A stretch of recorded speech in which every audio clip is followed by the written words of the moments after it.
Before you take your next sip of coffee, look closely at what is actually inside your cup, because after 50, coffee is not just a drink anymore. It can either support your metabolism, your brain, your energy, and the repair signals your body depends on, or it can quietly work against you every single morning without you realizing it. And I want to be very clear right away. Coffee is not the enemy. In fact, plain coffee contains natural compounds that have been studied for their effects on metabolism, blood vessel function, antioxidant defense, and cellular stress. The problem is what many people add to it. A few pumps of syrup, a sweet-flavored creamer, a scoop of powder, a little artificial sweetener. It looks harmless because it disappears into the cup, but biologically, your body still has to process every bit of it. If you drink coffee most mornings, type coffee in the comments. And stay with me, because by the end of this video, you will know the 5 simple things you can add to coffee after 50 to make it a smarter morning ritual.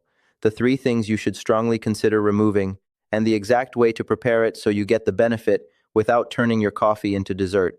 For years, many people believed the healthiest coffee was plain black coffee, and anything added to it made it worse. There is some truth there, especially when the add-ins are sugar, processed oils, and artificial flavors.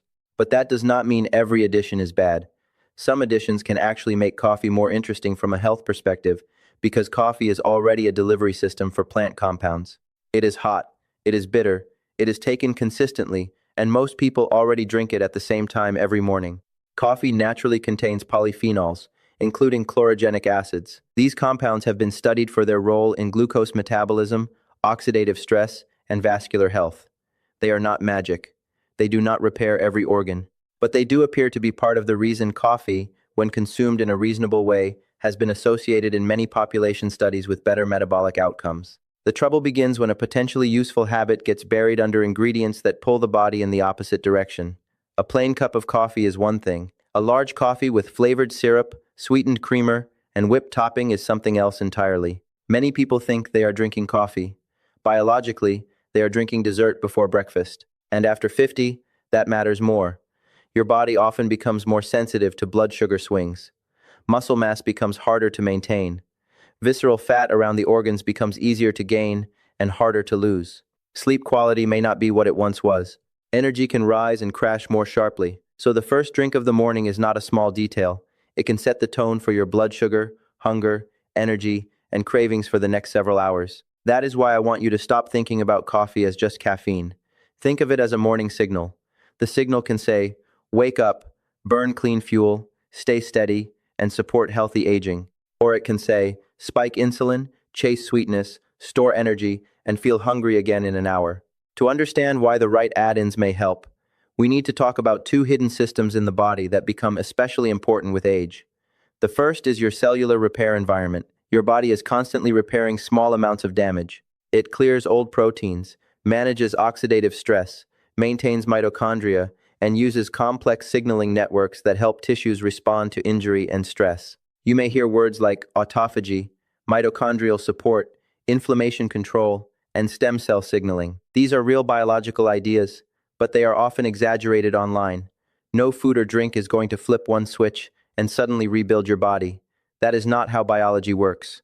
A better way to say it is this. Certain foods and compounds may help create a healthier internal environment, one with less oxidative stress, better glucose control, better blood vessel function, and steadier energy. That environment is more favorable for normal repair processes. It is not a miracle.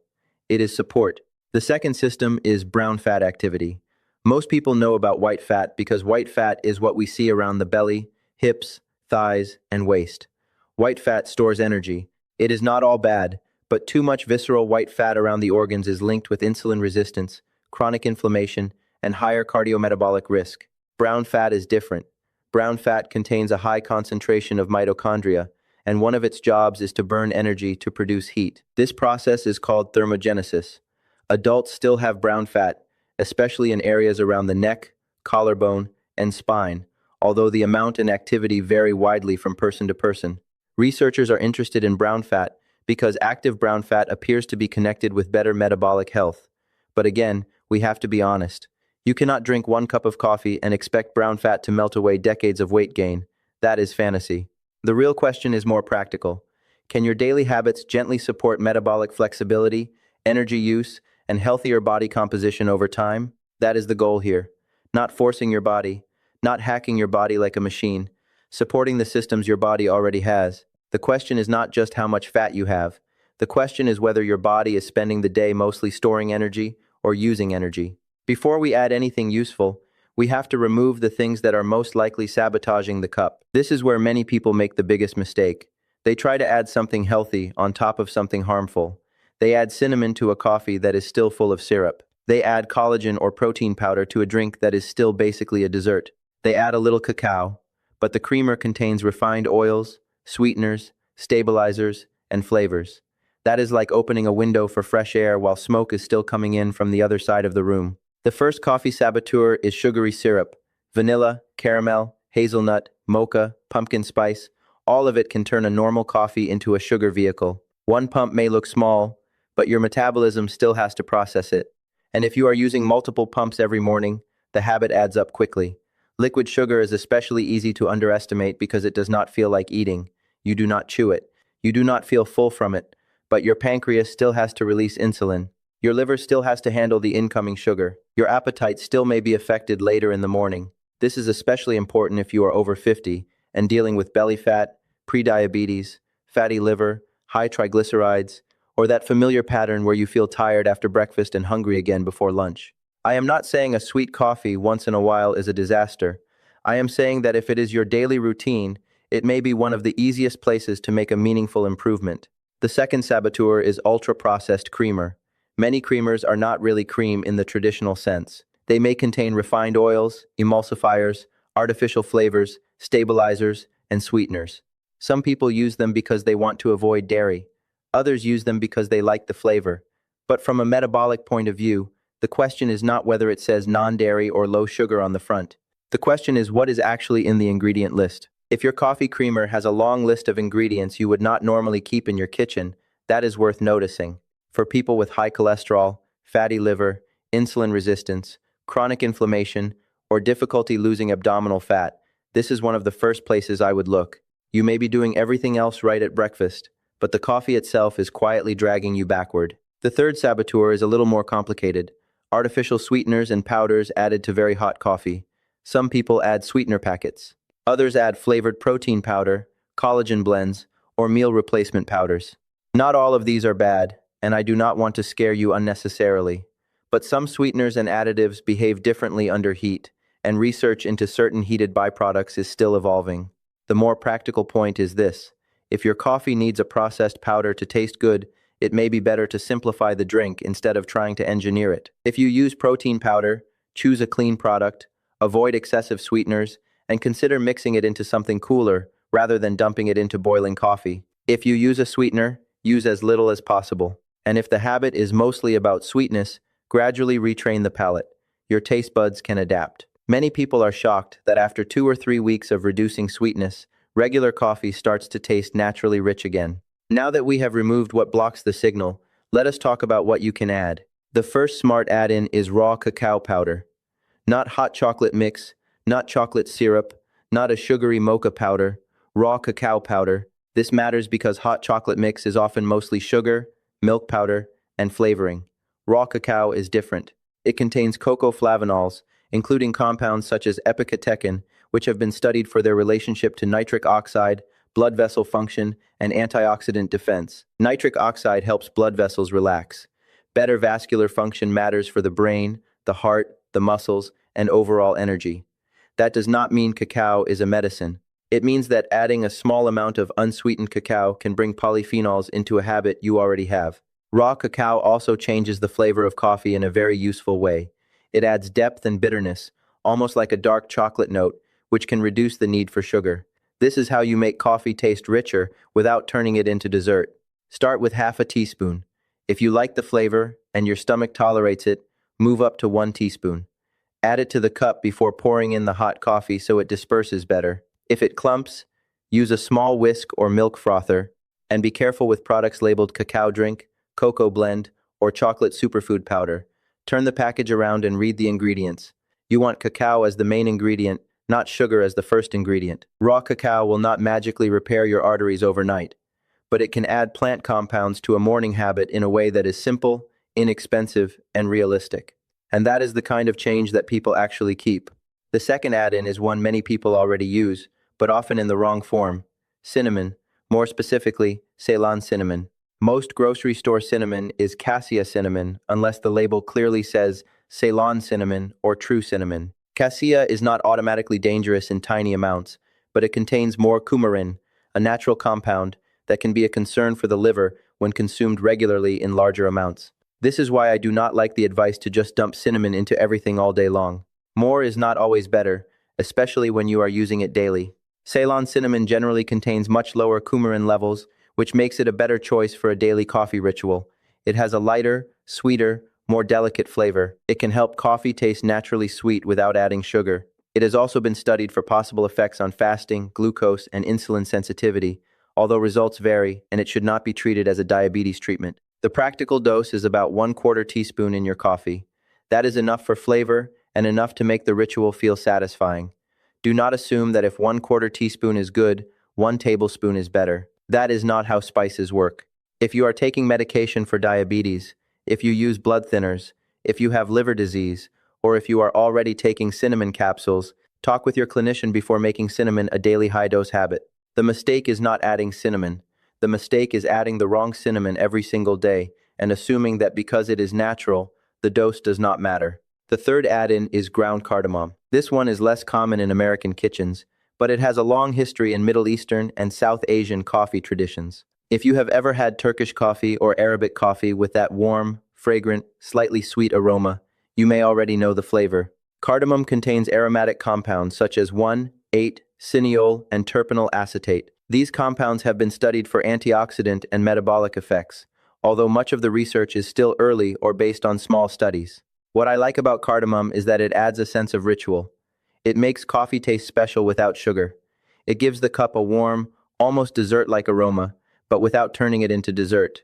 There is also a digestive benefit for some people. Spices like cardamom have traditionally been used after meals because they can feel soothing for the stomach. That does not mean everyone will tolerate it. If you have reflux or a sensitive stomach, start very small. The amount I would use is about 1/8 of a teaspoon. That sounds tiny, but cardamom is powerful. If you can, buy whole green cardamom pods and grind a little fresh. The aroma is much stronger than pre-ground cardamom that has been sitting in a cabinet for months. If that is too much trouble, a good quality ground cardamom is fine. Just keep it sealed and use it while it still smells fragrant. Early research suggests cardamom may support metabolic health, but think of it as a supportive spice, not a fat loss drug. This is the add-in that makes your coffee taste like a ritual, not a prescription. The fourth add-in is lion's mane mushroom extract. And this one needs a careful explanation because it has become popular online. And whenever something becomes popular, the claims can outrun the science. Lion's mane, also known as Hericium erinaceus, is a mushroom studied for brain health. It contains compounds, such as hericinones and erinacines, that researchers are interested in because of their potential relationship to nerve growth factor pathways. Nerve growth factor is involved in the health and maintenance of certain nerve cells. Some small human studies and preclinical research suggest lion's mane may support cognitive function, mood, or nerve health, but the evidence is still developing. It is not a cure for Alzheimer's disease. It is not a treatment for dementia. It is not a substitute for medical care if you are having memory problems, numbness, weakness, depression, or neurological symptoms. So why add it to coffee? Because after 50, the goal is not just more energy. The goal is clearer energy, the kind that supports your brain, not just your nervous system. Caffeine can make you feel awake, but awake is not the same as focused. Awake is not the same as calm. Awake is not the same as mentally steady. Lion's mane has a mild, earthy flavor, and when combined with cacao, cinnamon, and coffee, most people barely notice it. The practical amount is about half a teaspoon of lion's mane extract powder. I would choose an extract rather than just raw ground mushroom powder, because extracts are more likely to concentrate the compounds people are looking for. Look for third-party testing when possible, especially with mushroom products, because quality can vary widely. Some products are mostly grain substrate with very little mushroom. Others are made from fruiting body, mycelium, or a blend. The label matters. If you have a mushroom allergy, an autoimmune condition, are pregnant, are breastfeeding, or take medications that affect bleeding or immunity, be cautious and ask your clinician before using it regularly. Natural does not mean universally safe. The fifth add-in is C8-MCT oil. This is the one most likely to be used incorrectly. MCT stands for medium-chain triglyceride. These fats are absorbed and processed differently than long-chain fats. C8, also called caprylic acid, is often converted into ketones more efficiently than some other MCTs. Ketones can serve as an alternative energy source, especially for the brain, and many people report steadier morning energy or reduced hunger when they tolerate MCT oil well. But let me slow down and say something important. MCT oil is still fat. It still contains calories. It does not erase the calories in the rest of your diet. It does not allow you to ignore protein, sleep, walking, strength training, or total food intake. And for some people, too much MCT oil causes stomach cramps, nausea, urgency, or diarrhea. The right dose can feel smooth. The wrong dose can send you straight to the bathroom. Do not start with a tablespoon. Start with half a teaspoon for the first week. If your digestion is fine, you can increase to 1 teaspoon. Some people eventually tolerate more, but more is not required. Add it after the coffee is brewed, not during brewing. Then blend it or use a milk frother for about 10 to 15 seconds. This creates a smoother texture and helps it distribute evenly instead of floating as an oil slick on top. People with gallbladder problems, liver disease, pancreatitis history, chronic diarrhea, fat malabsorption, or major digestive issues should be especially careful. And if you are trying to lose weight, remember that MCT oil should replace something, not simply add extra calories on top of everything else. Now, when you look at these 5 add-ins together, the goal is not to create a magical drink. The goal is to build a better signal. Coffee, cacao, and cinnamon bring polyphenols. These compounds may help support antioxidant defenses and vascular function. They may help the body manage oxidative stress, which is one of the background processes involved in aging. They are not a force field, but they are useful signals. Cardamom, caffeine, and a small amount of MCT oil may support energy and metabolic flexibility. Metabolic flexibility means your body can shift more smoothly between using carbohydrates and fats for fuel. Many people after 50 feel metabolically stuck. They wake up tired, crave sugar, crash after meals, and accumulate belly fat even when they are not eating dramatically more than before. A smarter coffee will not solve that alone, but it can be one small nudge in the right direction. Lion's mane, cacao, and MCT oil connect to brain health in different ways. Cacao supports blood flow. Lion's mane is being studied for nerve growth factor pathways. MCT oil can increase ketone availability in some people. And coffee itself, in a reasonable amount, can improve alertness and reaction time.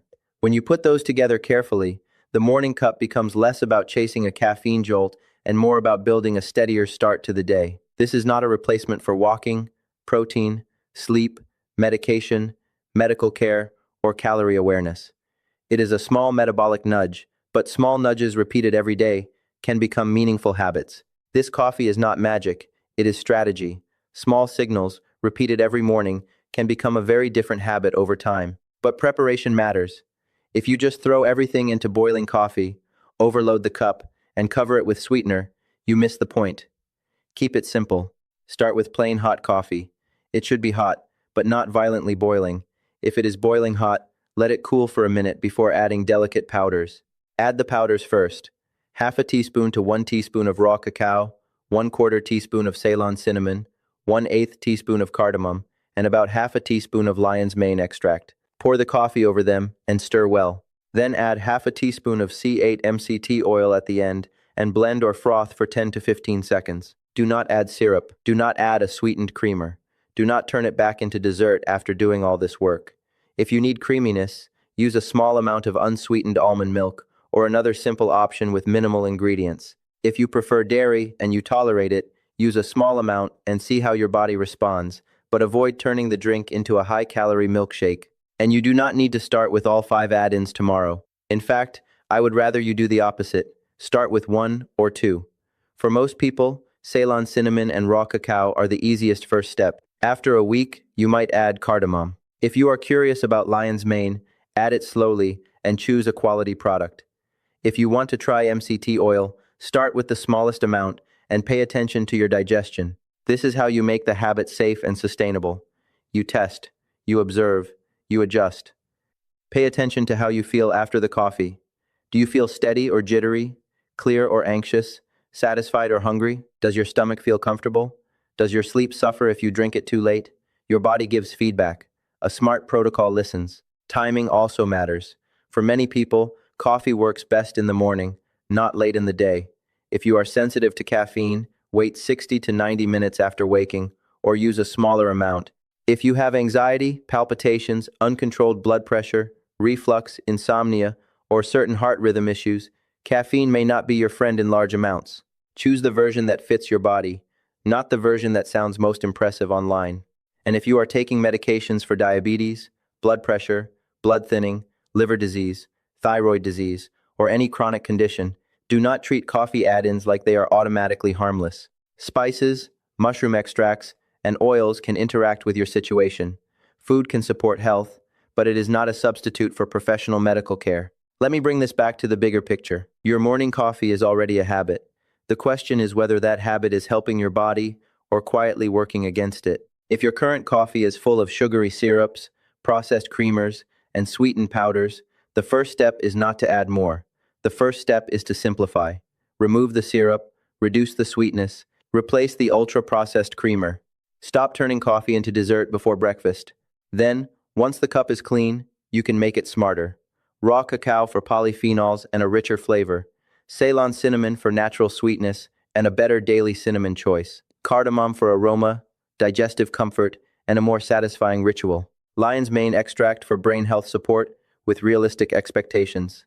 C8-MCT, oil for ketone support and morning satiety, used carefully and in a small dose. That is the entire idea. Not more complicated, not more extreme, smarter. After 50, healthy aging is not built from one miracle food. It is built from small daily choices repeated with intelligence. It is built from the breakfast that does not spike and crash you, the walk you take even when it is short, the protein you include so your muscles have a reason to stay, the sleep you protect, the checkups you do not avoid. And yes, for many people, the first choice of the day begins right inside the coffee cup. So tomorrow morning, do not ask, how can I make my coffee more exciting? Ask, how can I make this habit work for me instead of against me? Start with one change. Maybe it is removing the syrup. Maybe it is switching to Ceylon cinnamon. Maybe it is adding raw cacao instead of chocolate creamer. Maybe it is simply reading the ingredient label on the creamer you have been using for years. That one act of attention can change the direction of the entire habit. If this helped you rethink your morning coffee, comment Smart Coffee below. Share this with someone over 50 who drinks coffee every day. And subscribe, because in the next video, I will show you the breakfast mistakes that may be slowing your metabolism before your day even begins. Your body does not need a miracle in the morning. It needs a better signal. And sometimes, that better signal begins with the cup you already hold in your hand.